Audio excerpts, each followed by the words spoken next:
তাহলে আমরা এই 25-এর ক দেখলাম, আমরা 24-এর ক দেখলাম, আবার এদিকে আমরা 25-এর ক দেখলাম, এখন হচ্ছে 25ও দেখলাম। 25টা হচ্ছে কি, শুধু 25টাকেই ফৌজদারি কার্য যদি যেটা বিধানের কথা বলা রয়েছে, আমরা যেটা দেখবো এখন এর সাথে যদি পিআরবির কোনো কানেক্টেড দিয়ে না, যে আমি বারবার বলি এখন পুলিশ হেডকোয়ার্টার স্যাররা কিন্তু যে প্রশ্ন করে, যে একটা আইন থেকে করে, ওই আইন থেকে উত্তর দেওয়ার চেষ্টা করবে, অন্য আইনে যাবেন না। এগুলো যেগুলো আছে এগুলো পাবেন, এগুলো যে এমসিকিউ যেগুলো আছে এগুলো খুব সহজ। আর এখানে একটা প্রশ্ন নেই এই আইন থেকেই, দ্বিতীয় সেশনে একটা প্রশ্ন নেই আপনাদেরকে। প্রশ্ন হচ্ছে আহ ইয়া কে আসবে, রফিক বলেন তো এটা পুরোটা বলেন। 71তম ক্লাস, হ্যাঁ বলেন। পড়বো স্যার এটা? হ্যাঁ বলেন, জুড়ে পড়েন, সবাই শুনেন, মনোযোগ দিন, খুব ইম্পর্টেন্ট। স্যার পড়তেছি স্যার। এটা হলো স্যার, নারী ও শিশু নির্যাতন দমন আইন 2000 অনুযায়ী থানার অফিসার ইনচার্জকে অভিযোগ প্রাপ্তির পর বিশেষ দায়িত্ব পালন করতে বলা হয়েছে। ধারা 25 ক অনুযায়ী এই দায়িত্বসমূহের মাধ্যমে ন্যায় বিচার প্রাপ্তি নিশ্চিত করা হয়। প্রশ্ন, ক হলো অফিসার ইনচার্জ বলতে কি বোঝায়? ধারা 25-এর ক অনুযায়ী অফিসার ইনচার্জের দায়িত্ব কি কি? অন্য থানার এখতিয়ারাধীন ঘটনার অভিযোগে এনে অফিসার ইনচার্জ কিভাবে তা নিষ্পত্তি করবেন? আচ্ছা, এই এখন আমাকে বিধানটি। বলেন আস্তে আস্তে, তিনটা প্রশ্ন স্যার, করছে। এখন পরীক্ষা যদি আসে যে অফিসার ইনচার্জ বলতে কি বোঝে, আপনারা তো কার্যবিধি লাগাইতে হবে, তাই নয় কি? আপনারা কিন্তু যে চারের তর পিআরবি এবং কার্যবিধি, পিআরবির যেটা বলছে আর কার্যবিধি লাগাইতে আসবেন, সবসময় খেয়াল রাখবেন যে ক্ষেত্র বিশেষ যদি যে আইন থেকে প্রশ্ন করবে, ওখানে যদি ওই আইনের সংজ্ঞায় যদি ধারা থাকে দিবেন, অন্য আইনে আনার প্রয়োজন নাই। মানে বেশি এক্সপ্লেন করার দরকার নাই। অফিসার ইনচার্জ কাকে বলে এটা সবাই জানে, কোন কোন ধারায় আছে, বাট এখানে কিন্তু অফিসার ইনচার্জের সংজ্ঞা দেয় নাই। বাট আপনাকে থ্রো করছে যে আপনি এই অফিসার ইনচার্জ বলতে হেডকোয়ার্টার স্যাররা কিন্তু প্রশ্ন করে, যেমন একটা প্রশ্ন ছিল পুলিশ পরিদর্শক আর ইন্সপেক্টর এবং অফিসার ইনচার্জ পার্থক্য। এগুলো প্রশ্ন কেন দেয়? যে আপনাদের কমন সেন্সটা, আপনাদের যে আপনার যে জ্ঞানটা বা নলেজটা অর্জন করতেছেন, এটা এটা বের করে নিয়ে আসেন। এখানে অফিসার ইনচার্জকে হুম সব সুপ্রিম পাওয়ার, মানে আইনের ক্ষেত্রে কিন্তু অফিসার ইনচার্জের পুলিশ পরিদর্শক একজন ইন্সপেক্টরকে বলা হয়েছে, থানার ওসি কে, যে মামলার ক্ষমতা আর মামলার হুম তদন্তের ক্ষমতার ওসি। তো এই জন্য এটা জানছে যে ও এখানেই বলছে অফিসার ইনচার্জ বলতে কি, সবাই সংজ্ঞা ওটা লেখেন না, বা কারণ উপস্থিতি থাকলে এই সে বগর। এখানে তো তা বলে না। এখানে হচ্ছে এক ডাইরেক্ট লিখবেন অফিসার ইনচার্জ হলো যে থানার প্রধান পুলিশ কর্মকর্তা, অফিসার ইনচার্জ যিনি থানার অধীনে কি করবে, অপরাধ তদন্ত, অভিযোগ, আইন শৃঙ্খলা রক্ষার দায়িত্ব পালন করে। অফিসার ইনচার্জ দায়িত্ব কিন্তু অনেক। অফিসার ইনচার্জ দায়িত্বটা এক্সপ্লেন করলে বা এই কেস, এটার ক্ষমতাটা বেশি, কিন্তু ইন্সপেক্টর কিন্তু এত না। ইন্সপেক্টর দায়িত্ব কখন আসবে, যখন তো আনএবল টু অ্যাবসেন্ট বা যেখানে থাকুক, পুলিশ স্টেশন থাকুক, হুম। হেডকোয়ার্টার থাকুক, যেখানে থাকুক না, তার অ্যাবসেন্টের তার সে দায়িত্ব করে, কিন্তু তার কম কিন্তু। কিন্তু অফিসার ইনচার্জের কিন্তু সরাসরি ইন্সপেক্টর কিন্তু মামলা নেওয়ার ক্ষমতা নাই। বাট অফিসার ইনচার্জ কথা একই rank, inspector, Bangla inspector, police পরিদর্শক। বাট অফিসার ইনচার্জ কিন্তু এটা লেখা আছে অফিসার ইনচার্জ, ভারপ্রাপ্ত কর্মকর্তা যিনি। এই জন্য বলছে যে ওসি হলেন থানার অফিসার ইনচার্জ, হলেন যিনি প্রধান পুলিশ কর্মকর্তা, যিনি থানার অধীনস্থ সব অপরাধ তদন্ত, যিনি সব অপরাধ তদন্ত তিনি করবেন এবং অভিযোগ গ্রহণ করবেন, আইন শৃঙ্খলা রক্ষার দায়িত্ব পালন করবেন। এইটাই বলতে চাইছে, জাস্ট এখানে ধারা লেখা দরকার নেই। এটা আমি আবার বারবার বলি, এটা খেয়াল রাখবেন মাথায়, যে অনেকে বলবে এটা ধারা কি দিছো, এটা ধারা আপনি প্রশ্ন করছেন নারী শিশু থেকে, আপনি ওখান থেকে যাবেন কেন? এক্সট্রা দরকার নাই তো, প্রশ্ন এক্সপ্লেন করা দরকার নাই, আপনি সবাই জানে এটার ধারাটা কি হবে। অনেক ক্ষেত্রে কিছু কিছু প্রশ্নের ধারা হবে না, এটা পুলিশ সেট করে জানতে চাবে আপনাদের কাছে। আপনার ব্যাখ্যাটা কেমন, মুখস্থ করেছেন নাকি বই পড়ছেন? এটাই। 25-এর কোন অফিসার ইনচার্জের দায়িত্ব কি, দুইটা উপায়, এই 25-এর কোন দুইটা দায়িত্ব। একটা হচ্ছে তার আন্ডার জুরিডিকশন আর আউট অফ জুরিডিকশন, বা বিয়ন্ড জুরিডিকশন, মানে জুরিডিকশনের বাইরে। বুঝতে পারছেন বিষয়টা? জি এই স্যার, 25 দুইটা কাজ। রেসপন্সিবিলিটি, একটা দুইটা হচ্ছে কাজ স্যার। জুরিডিকশন, নিজের জুরিডিকশনের ভিতরে, আর একটা বিয়ন্ড জুরিডিকশন, আর জুরিডিকশন বাইরে বা আউট অফ জুরিডিকশন, যেটা বলেন না কেন। বুঝতে পারছেন? তাহলে এখানে প্রশ্ন দায়িত্ব কর্তৃপক্ষ দিয়ে দিল, পরের প্রশ্ন অন্য থানার একটি ঘটনা অভিযোগ হলে অফিসার দায়িত্ব কিভাবে নিষ্পত্তি করবে, নিষ্পত্তি দেখলে সবই একে, প্রথম যেটা বলছে সবই নিবে, বাট পরেরটা হচ্ছে জাস্ট হচ্ছে একটা একটা যে সিডি নিলিপিত করে সেটা সৈন্যদীশ সেই সংশ্লিষ্ট থানা পাঠিয়ে দিবে, জাস্ট এইটুকু ভাবে নিষ্পত্তি করবে। বুঝতে পারছেন? প্রশ্ন খেয়াল খেয়াল করবে। আচ্ছা, এখানে সিডি সিডি সহ সে অভিযোগটা ওই থানায় প্রেরণ করবে, রাইট, তাইলেই তো নিষ্পত্তি রাইট, হইবে। এটা পিআরবি তো আছে, অভিযোগ সহ, ওই তো অভিযোগ সহ সাথে পারে, এটা পিআরবি তো আমরা পড়বো। সেটা হচ্ছে জি পিআরবিটা স্যার। আমার এখন খেয়াল নাই। আচ্ছা যাই হোক, ওইটা এখন আলোচনা করতেছি না, এখানে উত্তরটা দিয়ে দিছে আপনাদের ক্ষেত্রে। আমি কালকে এগুলো শেষ করছি, দেখি আজকে পারি কিনা। দেখেন 26, মনোযোগ দেন। স্যার ওই যে নিচের প্রশ্নটা স্যার, এই বিধানটি ভুক্তভোগীর ন্যায় বিচার প্রাপ্তিতে কিভাবে সহায়তা করে? এটার এগুলো দরকার নেই। ইয়েটা কি এটা ওই সংশ্লিষ্ট এটা ন্যায় বিচার প্রাপ্তির ভূমিকাটা কি হবে? এটা ভূমিকাটা হচ্ছে যে এই আছে কারণে স্যার, ভূমিকা এগুলো হবে যে আছে, এখানে অভিযোগ। আছে। এই একটু ঘুরে আসি, দেখে আসি স্যার। কথা বলেন না, কথাগুলো নেন, এই কথা ঢুকলে তো সমস্যা। প্রথম হচ্ছে আপনি যে প্রশ্ন করলেন যে এটা ন্যায় বিচার ভূমিকা, যেটা কেটে দিছে আর কি, এটা হচ্ছে আপনার এটার এই কারণে ন্যায় বিচার পাবে সে, প্রথম হচ্ছে ন্যায় বিচার নিশ্চিত, দ্রুত যাতে সেবাটা পায়, দ্রুত ন্যায় বিচারটা পায়। ন্যায় বিচারটা তো সে পুলিশের কাছে আর কি পায়, সে সুষ্ঠু তদন্ত করলেই তো ন্যায় বিচার পেয়ে গেল, আদালতে সেটার উপরে তো জাস্টিস হয়, জাজমেন্ট হয় এবং পেনাল্টি হয়। এখন এটাই কথাটা সংক্ষেপে বলছে যে ভুক্তভোগী দ্রুত সুরক্ষা, তার আইনি সুরক্ষা এবং ন্যায় বিচার কিভাবে, অভিযুক্ত অভিযোগ যদি দেরিতে গ্রহণ না করেন, থানায় হয়রানি বন্ধ, দ্রুত চিকিৎসা নিচ্ছেন, এই যে পুলিশি দায়বদ্ধতা বৃদ্ধি পাচ্ছে, বিচারে জনগণের আস্থা বৃদ্ধি, এইগুলো বিষয়গুলো একটু অ্যাটেন্ড করেছে। এগুলো পরীক্ষা আসবে না, জাস্ট এগুলো আমাদের জানা দরকার একটু হলো, কিন্তু এগুলো এখন কেউ কথা বলে না। এগুলা কেউ বলে না, অন্য বিষয়ে কথা বলে চলে যায়, কিন্তু এগুলা আমাদের জানা দরকার। আমরা বর্তমানে অনেক জায়গায় ফেস করি এই বিষয়গুলো, আমরা পজিটিভলি ফেস করি, যেগুলো আসলে আমাদের কাজটা কি।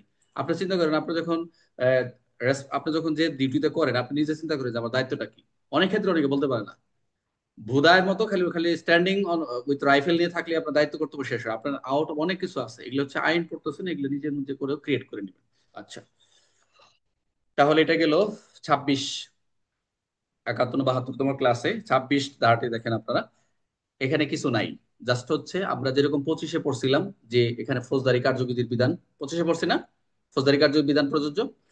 আর এখানে 26-এ হচ্ছে নারী শিশু নির্যাতন, এই যে আপনি যে ট্রাইব্যুনাল যে গঠন করবেন, মনোযোগ দেন, নারী শিশু নির্যাতন দমন আইনে যে ট্রাইব্যুনাল আমরা বলি যে নারী শিশু নির্যাতন দমনের বিচারটা হবে, ট্রাইব্যুনাল ট্রাইব্যুনাল করি, এটা নারী শিশু দমনে এই 26 দ্বারা বলছে। আমরা ওদিন ট্রাইব্যুনাল পড়ছি, সংজ্ঞায় কিন্তু কত, জিলু ভাই সংজ্ঞা ওখানে কত পড়ছেন যে ট্রাইব্যুনালের কথা বলা রয়েছে? আচ্ছা, ট্রাইব্যুনাল কথা ওখানে যেটা বলছে, এখানে স্পেসিফিক 26-এর কথা বলা রয়েছে, 26-এ নারী শিশু ট্রাইব্যুনাল। হ্যাঁ, বুঝতে পারছি। তাহলে এখানে প্রত্যেক জেলা সদরে একটি করে ট্রাইব্যুনাল থাকবে, এটা বলা রয়েছে। জেলা প্রত্যেক সরকার কি করবে, এটা একাধিক ট্রাইব্যুনাল গঠন করতে পারে সরকার। তো বিশেষ করে এটা নারী ও শিশু ট্রাইব্যুনাল গঠন হবে। আমরা যেমন শিশু আইনে পড়ছিলাম, এটা নিয়ে শিশু, এরকম শিশু আইনে ট্রাইব্যুনাল। তো এই ক্ষেত্রেও শিশু ট্রাইব্যুনাল, তবে এখানে কারা থাকবে, জেলা ও দায়রা জজের মধ্যে ট্রাইব্যুনাল বিচার, জেলা এবং দায়রা জজের মধ্যে বিচার নিযুক্ত হবে, এগুলি এমসিকিউ আর কি। যে একজন বিচারকের সমন্বয়ে ট্রাইব্যুনাল গঠিত হবে, তবে জেলা ও দায়রা জজের গণের মধ্যে উক্ত ট্রাইব্যুনালে কি হবে, বিচারক নিযুক্ত হবে। এবং যদি সরকার প্রয়োজন মনে করে যে দায়রা জজকে তার দায়িত্ব অতিরিক্ত হিসেবে তার বিচার নিযুক্ত করে দেবে, যেটা যদি আদালত মনে করে। তবে এখানে আরো খেয়াল রাখবেন যে অবশ্যই জেলা ও দায়রা জজ বলতে এই যে জেলা দায়রা জজকে বোঝাবে। এখানে জাস্ট নারী শিশু প্রশ্ন আসতে পারে, নারী শিশু ট্রাইব্যুনাল কারা দায়িত্ব থাকবে এবং ট্রাইব্যুনাল কাদের নিয়ে গঠিত হবে, সরকার, জেলা, জেলা ও দায়রা জজ। এবং জেলা দায়রা জজ কাদের বোঝাবে, যে এখানে জেলা দায়রা জজ বলতে যেখানে অতিরিক্ত জেলা দায়রা জজকেও বোঝাবে যদি থাকে। কথা বলছেন? তো এখানে সরকার জেলা সদরে একটি ট্রাইব্যুনাল থাকবে, সেটা হচ্ছে নারী শিশু দমন ট্রাইব্যুনাল। জাস্ট এটা এমসিকিউ, আর কিছু নাই এখানে, রিটার্নের কিছু নাই। আমরা যে সকল দ্বারা শুধু এমসিকিউ, এগুলো তো এমসিকিউ জন্য পড়া লাগে, এগুলো তো আমরা এড়িয়ে চলে যেতাম, বাট 8 10টা পড়লে হয়ে যায়। কিন্তু এমসিকিউ তো পাস করতে হবে, এমসিকিউ পাস না করলে তো আপনার রিটার্নের কোনো ভ্যালু নাই। এই যে প্রশ্ন করছে যে এই আইনের অধীন ট্রাইব্যুনাল কোথায় হবে, প্রত্যেকটি জেলা সদরে, এগুলো তো আমরা একটু পড়লাম যে এই ট্রাইব্যুনাল কি নামে অভিহিত হবে, নারী শিশু নির্যাতন দমন ট্রাইব্যুনাল, এগুলো সহজ। এবং ট্রাইব্যুনাল গঠনে কে বিচার নিযুক্ত করবেন, কে, সরকার, জেলা দায়রা জজের মধ্যে থেকে। তো এগুলো আমরা সচরাচর প্রশ্ন করে আসতে ওই নর্মালি ওই প্রশ্নগুলাই দিচ্ছি। রফিক বলছিল প্রশ্ন ক্যাটাগরি প্রায় একই, কারণ হচ্ছে সবাই যাতে ভুল না করে, এগুলি দেখবেন এই প্রশ্নগুলো ঘুরে ফিরে দিচ্ছি যাতে সবাই ভুলটা না করে, প্রশ্নের প্যাটার্ন গুলো একই। আচ্ছা, এখন আসেন, এখন আসলো যেটা আমরা 26 দেখলাম, আর একটা কর প্রশ্ন আসছে যেটা ইম্পর্টেন্ট, শিশু ধর্ষণ অপরাধ ট্রাইব্যুনাল। জাস্ট ওটা হচ্ছে নারী শিশু ট্রাইব্যুনাল আমরা 26 করলাম, এখানে বলে শিশু ধর্ষণ অপরাধ ট্রাইব্যুনাল। এখানে শিশু যদি কোনো দোষিতা হয়ে থাকে সেই ক্ষেত্রে, শিশুর ক্ষেত্রে যেমন নারী শিশু নির্যাতন আমরা আমরা ইয়েতে পড়ছিলাম যে শিশু আদালত যে অপরাধের যে মামলার হস্তান্তরের যে নিয়মটি, যদি একই অপরাধের সাথে শিশু থাকে, জড়িত থাকে, তো শিশু আদালত যাচ্ছে, আর একটা প্রাপ্তবয়স্ক আদালতে যাচ্ছে, আমরা আমরা পড়ে আসছি না সেই ক্ষেত্রে শিশু আইনে। তো এখানে বলছে যে শিশু দর্শন যদি হয় সেই ক্ষেত্রে এই 26-এ রেখে যাই বিধান থাক না কেন, তবে শিশু দর্শন সংক্রান্ত অপরাধ বিচারের জন্য জেলা ও মহানগর এলাকায় একাধিক ট্রাইব্যুনাল গঠন হবে। এটা শিশু দর্শন অপরাধ ট্রাইব্যুনাল, শিশুর জন্য কিন্তু আলাদা আলাদা আলাদা হচ্ছে। এখানে ওই সময় জেলা জেলা দায়রা জজ ছিল, এখানেও জেলা দায়রা জজ। ওখানে যদি সরকার যেরকম নিয়োগ করছে প্রয়োজন বোধে অতিরিক্ত দায়রা জজকে দেবে, এখানে তো ওই সেম। অর্থাৎ এক কথা হচ্ছে ওই 25, 26 এবং 26-এর ফলে পার্থক্য হচ্ছে কি, একটা জায়গায়, সেটা হচ্ছে ওখানে হচ্ছে সরাসরি নারী শিশু ট্রাইব্যুনাল, এখানে বলছে নারী শিশু শিশু দর্শন অপরাধ ট্রাইব্যুনাল। আর সব সেম, আর কিছু না। কারণ 26-এর জন্য শিশুর জন্য আলাদা একটা বিধান করবো, আর কোনো কিছু না। বুঝতে পারছেন?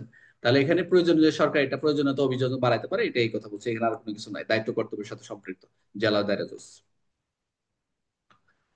আমরা 27-28 এগুলো আমরা আগে নিব না। 27-এ অনেকগুলো একটু কাহিনী আছে, এটা প্রথম কালকে আগামীকাল মাথা ফ্রেশ করে প্রথম সেশন আলোচনা করতে হবে। 27টা খুব ইম্পর্টেন্ট, এবং মানে 2-3টা পয়েন্ট খুব ইম্পর্টেন্ট যেখান থেকে রিটার্নের প্রশ্ন আসে।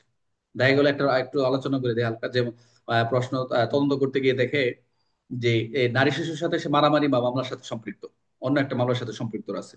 তো এখন এই একই মামলার সাথে সে নারী শিশু জড়িত আছে, এখন একই আদালতে করা যাবে কিনা, তার বিচার করা যাবে কিনা, এই ধরনের কথাবার্তা। 27-3 সম্ভবত আমরা ওইটাতে পড়ছিলাম। যদি থাকে আমার এখানে সংশোধন হলে হতে পারে। ন্যায় বিচারের স্বার্থে, সেটা যে ন্যায় বিচার স্বার্থে অন্য কোনো অপরাধে এমন ভাবে জড়িত থাকে যে ন্যায় বিচার সাথে উভয় অপরাধ বিচার একই সঙ্গে একই মামলা মামলা করা প্রয়োজন, তাহলে অপরাধের বিচার ও আইনের অধীন একই আইনের বিধান অনুসরণ করে একই সঙ্গে একই ট্রাইব্যুনালে করা যাবে। এটা ইম্পর্টেন্ট, আগামীকাল পড়াবো, যাতে এটা এখানে প্রায় 10টা না কয়টা পয়েন্ট, না অনেকগুলো পয়েন্ট ক খ গ দেওয়া, তো এগুলো আমি শর্ট করে করছি। এটা আজকে এই যে আপনার ক্লাসে নেওয়ার আগে মোটামুটি করছি। এটা খুব দরকার, এখান থেকে একটা রিটার্নের একটা চান্স আছে, এই জন্য এটা আমি আজকে বুঝাবো না। এটা বুঝাইলে আপনার অন্য কিছু প্যাচ লাগিয়ে দিবেন। তাহলে আমরা কি কি পড়লাম এখানে আজকে একটু দেখি, এদিক থেকে আমরা একটু মনোযোগ দেন। আমরা প্রথম থেকে পড়ছি, যদি আমরা 24 পড়লাম, যেটা হচ্ছে আমরা 24-এ পড়ছিলাম কি, যেটা হচ্ছে অফিসার ইনচার্জ শেখানো দায়িত্ব, সমন বা ওয়ারেন্ট পাইলে কি কি দায়িত্ব কর্তব্য রয়েছে। সাক্ষী যে সর্বশেষ ঠিকানা থাকবে সেখানে পাওয়ার পর থানায় যদি প্রেরিত হয়, কিভাবে রিসিভ করবে, কার মাধ্যমে পাঠাবে, এবং প্রাপ্তি স্বীকার মাধ্যমে ডাক নিবন্ধনে কিভাবে পাঠাবে, এবং যদি দায়িত্ব কর্তব্য অবহেলা করে, যদি সঠিকভাবে যদি জারি না করে, এক্সিকিউশন না করে, তো অফিসার বিরুদ্ধে কি ব্যবস্থা নেবে। এই ধরনের আমরা 24 পড়ছিলাম। এই ক্ষেত্রে আরেকটি এখানে দ্বারা অ্যাড করছে, সেটা হচ্ছে আমরা যেটা পড়লাম আজকে, সেটা হচ্ছে 24-এর ক। 24-এর ক তো কি পড়লাম, যেটা হচ্ছে সাক্ষী সংক্রান্ত অনুমানের কথা বলে রয়েছে।